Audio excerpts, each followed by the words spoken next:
అందమైన పచ్చని అడవిలో రింకు అనే చిన్న కుందేలు ఉండేది. రింకు చాలా ముద్దుగా ఉండేది. ఆడుకోవడం ఇష్టపడేది. కానీ దానికొక చెడు అలవాటుండేది. అది ఎక్కువగా నిద్రపోవడం. ప్రతిరోజు ఉదయం సూర్యుడు మెల్లగా ఉదయిస్తే అడవి మొత్తం చైతన్యంగా మారేది. పక్షులు పాటలు పాడేవి. కోతి చెట్లపై ఎగిరి ఆడేది. జింకలు నీళ్లు తాగడానికి నదికి వెళ్ళేవి. ఏనుగు నదిలో స్నానం చేసేది. కాని రింకు మాత్రం తన గుహలో ముడుచుకుని నిద్రపోతూనే ఉండేది. అప్పుడే రింకు కడుపు గుగ్గున మోగింది. వెంటనే బయటకు పరిగెత్తి క్యారెట్ తోట వైపు వెళ్ళింది. కాని అక్కడికి వెళ్ళాక ఒక్క క్యారెట్ కూడా లేదు. రింకు నెమ్మదిగా ఒక పెద్ద చెట్టు కింద కూర్చుంది. అప్పుడే ఒక కోతి వచ్చి అడిగింది, "ఏమైంది రింకు? ఎందుకిలా బాధపడుతున్నావు?" రింకు మెల్లగా చెప్పింది, "నేను ప్రతిరోజు ఆలస్యంగా లేస్తాను. అందుకే అన్నీ మిస్ అవుతున్నాను." అప్పుడే ఏనుగు వచ్చి నవ్వుతూ చెప్పింది, "మంచి అలవాట్లుంటే జీవితం సంతోషంగా ఉంటుంది రింకు. త్వరగా లేవడం చాలా ముఖ్యం." ఆ మాటలు రింకు గమనంగా విన్నది. ఆ రాత్రి చంద్రుడిని చూస్తూ రింకు అనుకుంది, "ఇక నేను ఆలస్యంగా లేవను. నేను మారాలి" అని అనుకుని త్వరగా పడుకుంది. తరువాతి రోజు సూర్యుడు రావడానికి ముందే రింకు కళ్ళు తెరిచింది. పక్షులు కిలకిలలు వినిపిస్తున్నాయి. "నేను సాధించాను" అని ఆనందంగా చెప్పింది. వెంటనే క్యారెట్ తోటకి పరిగెత్తింది. ఈసారి క్యారెట్లు పుష్కలంగా ఉన్నాయి. సంతోషమైన ముగింపు. తరువాత స్నేహితులంతా వచ్చారు. అందరూ కలిసి బ్రేక్ఫాస్ట్ చేశారు. నవ్వులు, ఆనందం నిండాయి. ఆ రోజు నుంచి రింకు ప్రతిరోజు ఉదయం త్వరగా లేచేది. ఇక ఎప్పుడూ బ్రేక్ఫాస్ట్ మిస్ కాలేదు. నీతి: మంచి అలవాట్లు జీవితం మెరుగుపరుస్తాయి. త్వరగా లేవడం ఆనందాన్నిస్తుంది. లోతైన అడవిలో ఒక నిశ్శబ్దమైన తాబేలు ఉండేది. నెమ్మది, మౌనం, ఎవ్వరూ పట్టించుకోని జీవి. ఒక రాత్రి అడవి ఒక్కసారిగా కంపించింది. భారీ అడుగుల శబ్దం, భయం, ప్రమాదం. ఆకలితో ఉన్న ఒక పులి అడవిలోకి వచ్చింది. అన్ని జంతువులు దాక్కున్నాయి. జింకలు పరుగులు పెట్టాయి. పక్షులు ఎగిరిపోయాయి. కోతులు చెట్లెక్కాయి. కాని ఆ తాబేలు మాత్రం దాక్కోలేదు. బయటే నిలబడింది. ఎందుకంటే దాని పక్కనే గూడు నుంచి పడిపోయిన ఒక చిన్న పక్షి ఉంది. అది ఎగరలేకపోయింది. తాబేలుకు ఒకటే తెలుసు, తాను దాక్కుంటే ఆ పక్షి ప్రాణాలు పోతాయి.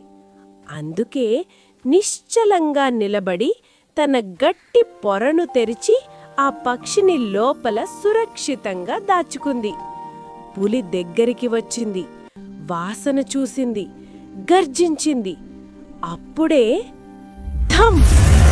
ఒక పెద్ద శబ్దం వినిపించింది. పులి భయపడి పారిపోయింది. అడవి మళ్లీ సురక్షితమైంది. ఆ రాత్రి అందరికీ ఒక విషయం అర్థమైంది. బలం అంటే వేగం కాదు, ఇతరులు అవసరంలో ఉన్నప్పుడు దృఢంగా నిలబడటమే నిజమైన బలం. నీతి: బలహీనులను కాపాడడమే నిజమైన ధైర్యం. అడవిలో చాలా లోతుగా ఒక చిన్న జింక ఉండేది. అది చాలా వేగంగా పరిగెత్తేది, గాలి కన్నా వేగంగా. ఒక సాయంత్రం అడవి ఒక్కసారిగా నిశ్శబ్దమైంది. పక్షులు పాడటం ఆపేశాయి. ఆకులు కూడా కదలటం మానేశాయి. అప్పుడే ఒక శబ్దం. క్రాక్! బూమ్! అడవిలో పెద్ద మంటలు చెలరేగాయి. జంతువులన్నీ పరుగులు పెట్టాయి, భయంతో ప్రాణాలు కాపాడుకోవడానికి. కాని ఆ జింక మాత్రం కదల్లేదు. అక్కడే నిలబడిపోయింది. ఎందుకంటే దాని ముందు ఒక చిన్న గాయపడిన కుందేలు పడుకుని ఉంది. జింక మంటల వైపు చూసింది. తర్వాత కుందేల్ని చూసింది. అది ఒంటరిగా పారిపోవచ్చు. ఆ కుందేల్ని ఎత్తుకుని ఒంటరిగా కాదు, ఇద్దరు కలిసి పరిగెత్తింది. పొగ మరింత పెరిగింది. వేడితో శరీరం కాలిపోతోంది. అప్పుడే ఆసంతా పోయిందనుకున్న సమయంలో వాన పడింది. మంటలు ఆగిపోయాయి.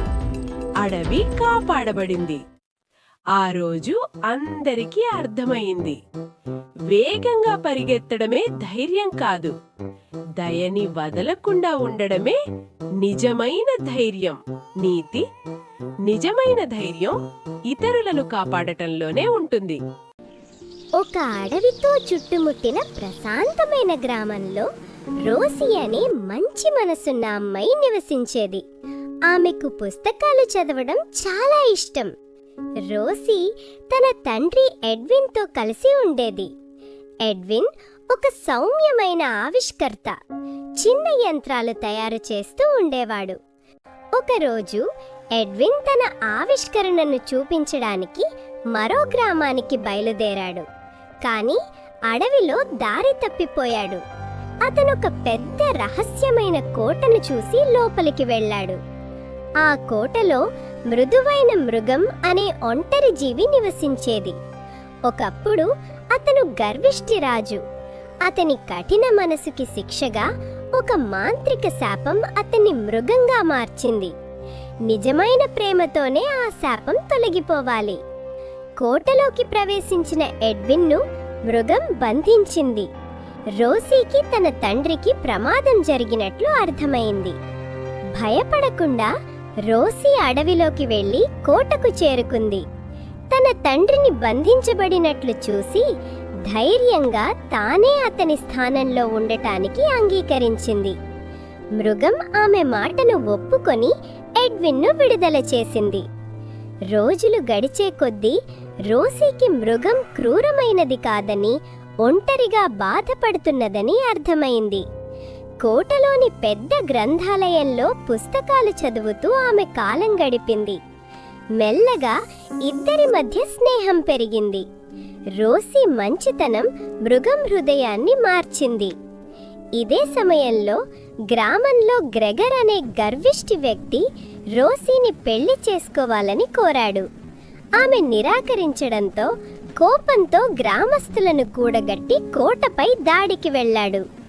కఠినమైన పోరాటం తర్వాత రోసీ మృగం పక్కనే నిలిచింది. తన ప్రేమను ప్రకటించగానే శాపం కరిగిపోయింది. మృగం మళ్ళీ దయగల రాజుగా మారింది. కోట వెలుగులతో నిండిపోయింది. రోసీ మరియు ఆ రాజు ఆనందంగా జీవించారు. ఈ కథ మనకు చెప్పేది ఒక్కటే: నిజమైన అందం రూపంలో కాదు, మనసులో ఉంటుంది. ఈ నెమ్మది జంతువు వేగవంతమైన దాన్ని ఓడించింది.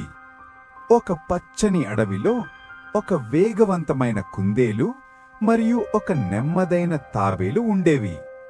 కుందేలు తన వేగంపై చాలా గర్వంగా ఉండేది. తాబేలు మాత్రం నెమ్మదిగా నడుస్తూ ఎప్పుడూ ఆగకుండా ముందుకు సాగేది. ఒకరోజు ఇద్దరూ అడవిలో పోటీ ప్రారంభించారు. కుందేలు చాలా వేగంగా పరిగెత్తి తాబేలును వెనక్కి వదిలేసింది. ఆత్మవిశ్వాసంతో చెట్టు కింద విశ్రాంతి తీసుకుంది. తాబేలు మాత్రం నెమ్మదిగా కానీ నిరంతరం ముందుకు సాగింది. కొద్దిసేపటికి నిద్రపోతున్న కుందేలును దాటి వెళ్ళింది. కుందేలు లేచేసరికి తాబేలు గమ్యాన్ని చేరుకుంది. నీతి: నెమ్మదిగా అయినా నిరంతర ప్రయత్నమే విజయానికి దారి. ఏనుగు మరియు చిన్న ఎలుక పిల్లల నీతి కథ. ఒక పెద్ద అడవిలో ఒక పెద్ద ఏనుగు ఉండేది. అది చాలా బలమైనది కాని కొంచెం నిర్లక్ష్యంగా ఉండేది. ఒకరోజు నడుస్తూ ఉండగా అనుకోకుండా ఒక చిన్న ఎలుక మీద అడుగు పెట్టింది. ఎలుక ఏడుస్తూ చెప్పింది, దయచేసి నన్ను బాధించకండి. అప్పుడు ఏనుగు గట్టిగా నవ్వుతూ చెప్పింది, నువ్వు చాలా చిన్నవాడివి, నాకు నువ్వేం సహాయం చేయగలవు? కొన్ని రోజుల తర్వాత ఆ ఏనుగు ఒక వేటగాడి వలలో చిక్కుకుంది. ఎంత ప్రయత్నించినా బయటకు రాలేకపోయింది. ఆ ఏనుగు కేకలు చిన్న ఎలుకకు వినిపించాయి. అది వెంటనే సహాయానికి వచ్చింది. తన పదునైన పళ్లతో ఎలుక మెల్లగా వలతాళ్లను కొరికింది. కొద్దిసేపట్లోనే ఏనుగు వల నుంచి బయటపడింది. ఏనుగు ఎలుకకు ధన్యవాదాలు చెబుతూ చెప్పింది, నిన్ను ఎగతాళి చేసినది నా తప్పు. చిన్నవాడైనా సహాయం చేయగలడు. కథవీతి, ఎవ్వరూ చిన్నవారు కాదు, ప్రతి ఒక్కరూ గొప్ప మార్పు తీసుకురాగలరు. చిన్న ఏనుగు పెద్ద వాగ్దానం. ఒక ప్రశాంతమైన అడవిలో ఎత్తైన చెట్లు, చిలిపి పక్షుల మధ్య చింటూ అనే చిన్న ఏనుగు నివసించేది.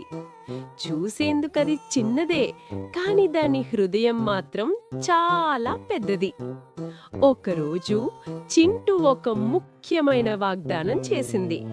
ఆ వాగ్దానాన్ని నిలబెట్టుకోవాలనే ఆలోచన దాని మనసులో గట్టిగా నిలిచిపోయింది. కాని వాగ్దానాన్ని నిలబెట్టుకోవడం అంత సులభం కాదు. అనుకోకుండా అడవిలో మంటలు చెలరేగాయి. చింటూ ఆ మంటలను చూసి కాస్త భయపడింది. మంటలు పెద్దవి, అది చిన్నది. కాని ఆ క్షణంలో దాని వాగ్దానం గుర్తొచ్చింది. ధైర్యం తెచ్చుకుని చింటూ తనంతట తానే ఒక నిర్ణయం తీసుకుంది. అడవిని కాపాడాల్సిందే అని నిశ్చయించుకుంది. మళ్ళీ ఆగకుండా నీళ్లు తీసుకొచ్చి మంటలను ఆర్పింది. పొగ కమ్ముకున్న అడవి మళ్ళీ ఊపిరి పీల్చింది. అడవి కాపాడబడింది. చింటూ అలసిపోయి నిలబడ్డా దాని మనసు మాత్రం ఆనందంతో నిండిపోయింది. ఎందుకంటే అది తన వాగ్దానాన్ని నిలబెట్టుకుంది. ఆ రోజు అడవిలో అందరికీ ఒక గొప్ప పాఠం తెలిసింది. నీతి, చిన్నవాళ్లమని భయపడకూడదు. ధైర్యం ఉంటే ఎవ్వరైనా హీరో అవ్వచ్చు. తల్లి ప్రేమ ముందు సముద్రం కూడా ఓడిపోయింది. సముద్రం ఒడ్డున ఒక చిన్న టిత్తిప పక్షి ఉండేది. అది చాలా చిన్న పక్షి, కాని తల్లి హృదయం మాత్రం చాలా పెద్దది. ఒకరోజు సముద్రం ఒడ్డున గుడ్లు పెట్టింది. ఆ గుడ్లను చూసి చాలా ఆనందపడింది. ఆహారం కోసం కొద్దిసేపు బయటికి వెళ్ళింది. కాని తిరిగి వచ్చేసరికి, అయ్యో, గుడ్లు లేవు, అవి అక్కడ లేవు.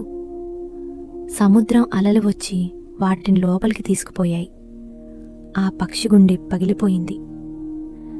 ఈ నిర్దయమైన సముద్రం నా పిల్లల్ని తీసుకుపోయిందా అని బిత్తరగా ఏడ్చింది.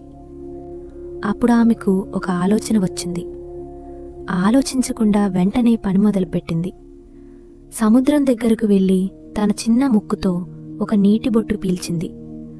దూరంగా వెళ్ళి ఆ నీటిని ఉమ్మేసింది. మళ్ళీ వచ్చి ఇంకో బొట్టు, మళ్ళీ ఇంకో బొట్టు. సముద్రం నీళ్ళన్నీ ఖాళీ చేస్తే నా గుడ్లు బయటపడతాయి అని నమ్మింది.